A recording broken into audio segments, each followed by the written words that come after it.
Представьте себе, вы плывете на катере, а вас преследует свирепый белый медведь. И то, зачем он это делал, просто потрясает всех местных жителей. Эта история произошла 19 февраля 2024 года в городе Коктовик на Аляске. Мужчина по имени Теодор работает в этих местах гидом уже полжизни и всегда с радостью показывает туристам красоты родного края. В тот день он вышел на катере в море, держа курс к прибрежному барьеру.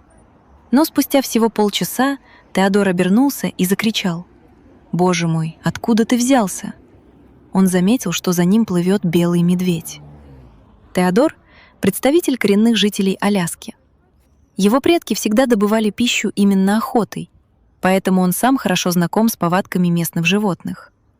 Теодор всегда знал, что голодный медведь никогда не делает разницы между морскими обитателями и людьми.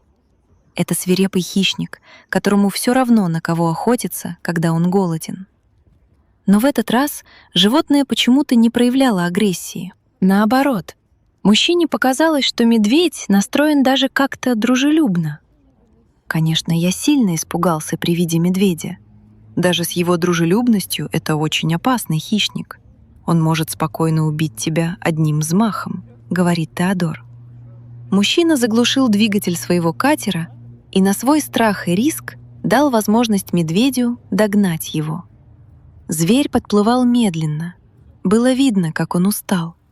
Приглядевшись ближе, Теодор понял, что интуиция его не подвела. Медведь не намерен был нападать. От человека ему нужна была всего лишь помощь. «Ай-яй-яй, как же ты так? Как тебя угораздило?» Со страхом в голосе произнес Теодор. Скорее всего, медведь нырнул за добычей слишком близко к рыболовной сети, и та полностью опутала его с ног до головы.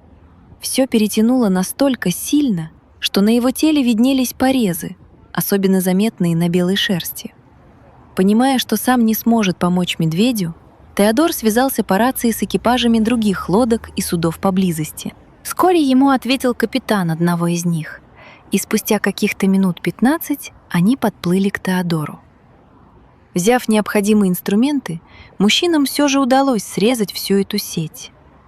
Все это время, пока люди работали над спасением, Мишка понимал, что ему помогают. Он не шевелился и ровно удерживал свое тело над водой, держась одной лапой за катер Теодора. А Теодор только и говорил: «Потерпи, дружок, совсем чуть-чуть осталось».